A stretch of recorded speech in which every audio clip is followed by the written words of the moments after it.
தேங்குள்ளத்தான் நான் வந்து இன்றைக்கி வந்து டொமேட்டோவை கடி பண்ண போகிறேன். டொமேட்டோவையும் அந்த இதையும் கேரட்டையும் வேக வச்சு ரெண்டாக அதை மிக்சியில் அரைச்சி அதனுடைய இதை எடுத்து வடிகட்டி வச்சுட்டுருக்கேன். இப்போ வந்து இதுக்கு வந்து இந்த கறிகாயில் அதுக்கு இது வந்து உருளைக்கிழங்கு, இது வந்து சுரக்காய், இது வெண்டைக்காய், இது வந்து குடமிளகாய். ஆனால் எங்கிட்ட இவ்வளோ தான் இருந்துன்னு சொல்லிட்டு நான் போட்டுருக்கேன். இதில் வந்து கத்தரிக்காய் போடலாம், முருங்கைக்காய் போடலாம், கொத்தவரங்காய் போடலாம். நீங்கள் எந்த கறிகாய் வேணும்னாலும் உங்களுக்கு போட்டுக்கலாம். அது வந்து ஒன்றும் ஆகாது. எல்லா கறிகாயும் போட முடியும். இப்போ வந்து நான் இதில் வந்து இந்த மசாலாவில் இது வந்து முதல்ல ஜீரகம், வெந்தயம், இந்த பட்டைப்பொடி, அதாவது இந்த காஷ்மீரி வெறும் மிளகாப்பொடி, மஞ்சப்பொடி, பெருங்காயம் இதை எடுத்து வச்சுட்டுருக்கேன்.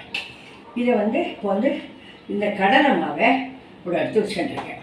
இதை வந்து இப்போ 3 ஸ்பூன் இந்த டேபிள் ஸ்பூனால் இந்த எண்ணெய் ஊற்றணும். எண்ணெயை ஊற்றிட்டு அப்புறம் நெய் கொஞ்சமாக ஊற்றணும். நெய் கொஞ்சமாக ஊற்றி இது வந்து கலந்த உடனே இந்த ஜீரகமும் வெந்தயத்தையும் முதல்ல போடணும்.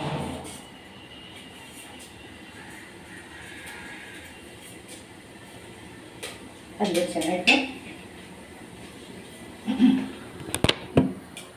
இந்த கடலை மாவு போடணும். கடலை மாவு போடணும்.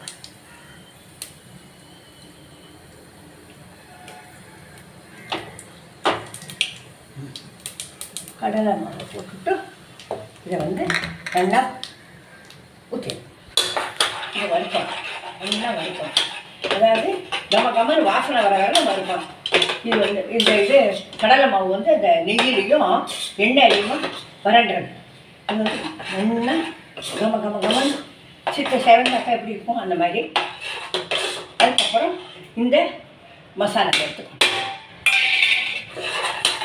போட்டுட்டு வந்து இந்த பியூரியை எடுத்து அதில் ஊற்றணும்.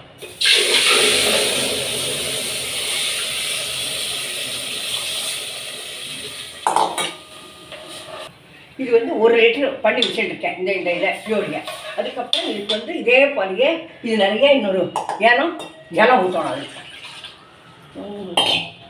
ஜலம் ஊற்றணும். இப்போ வந்து உப்பு போடணும்.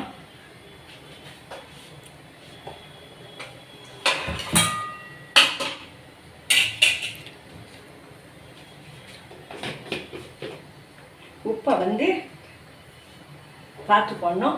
1 ஸ்பூன் போடுறேன் நான்.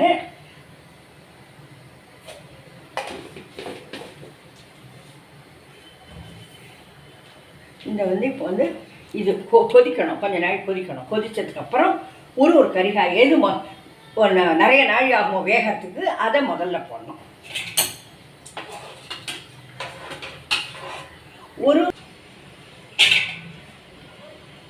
நல்லா கொதிச்சுட்டு இப்போ நிறையா கொதிச்சுட்டு இப்போ வந்து இதை கறிகாய் எடுத்து போடணும்.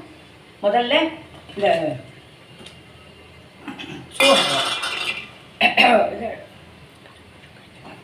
கொஞ்சம் கொதிக்க பார்த்துன்னு அதுக்கப்புறம் இதை பண்ணணும். சுரக்காய் எடுத்து போட்டாச்சு. இப்போ சுரக்காய் கொஞ்சம் வேகத்துக்கு நாழி ஆகும். அதனால முதல்ல போடணும். அப்புறம் வெண்டைக்காய், முருங்கைக்காய் எது இருந்தாலும் போடலாம். கொத்தவரங்காய் போடணும் நிச்சயமாக. என்கிட்ட இல்லை, என்னால் நான் போடலை.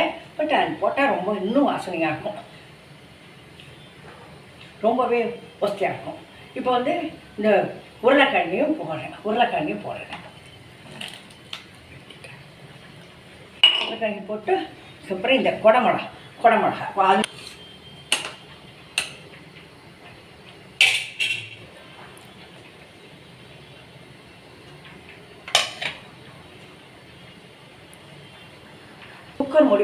குக்கர் மூடியை போடாதே.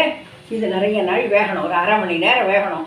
அது அப்போ தான் பாதி வெந்திருக்கும். அதுக்கப்புறம் இந்த குடமிளகாயை அதில் கொட்டணும். அதுக்கப்புறம் அது வேகும். அதுக்கப்புறமா கடைசியில் தான் இந்த வெண்டைக்காயை போடணும். வெண்டைக்காயை அப்புறம் தான் போடணும். இப்போ வந்து இதை இப்படியே மூடி வச்சோணும். கொஞ்சம் கொதித்து தேனெல்லாம் வெந்து போயிடுத்து. நல்லா குழம்பெல்லாம் வாங்கிடுது. இது வந்து இப்போது இந்த புளித்தண்ணி கொஞ்சம் ஊற்றணும். இது ஒரு கரண்டி. அப்புறம் இதில் வந்து இந்த திதிப்பு எதுக்கோசரம்னாக்கா இந்த பேலன்ஸு பண்ணும் உப்பு காரத்தை எல்லாத்தையும் அதுக்கோசரம் இருக்கலாம். போட்டுட்டு ஒரு கொதி வந்ததுக்கப்புறம் இறக்கி விடலாம். போடும் ஆயிடுச்சு.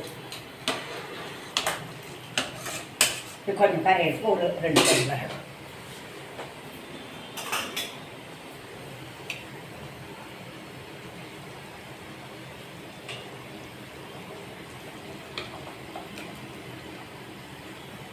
இது வந்து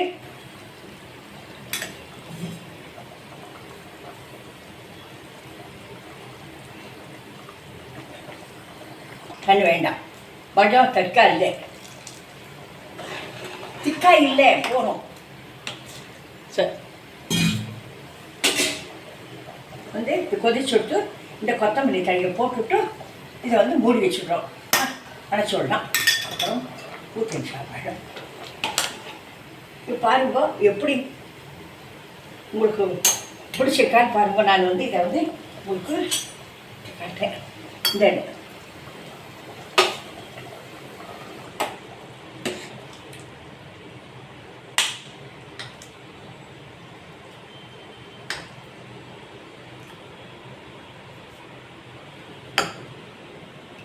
வந்து ரொம்ப திக்காகவும் இருக்காது, ரொம்ப ஜலமாகவும் இருக்காது. நல்லா இருக்கும். இது மாதிரி பண்ணி சாப்பிட்டு பாருங்கள் எப்படி இருக்குதுன்னு. சப்ஸ்கிரைப் பண்ணுங்க. சாப்பிட்டு கூட இருக்கும். சப்ஸ்கிரைப் பண்ணுங்க, லைக் பண்ணுங்க, ஷேர் பண்ணுங்க.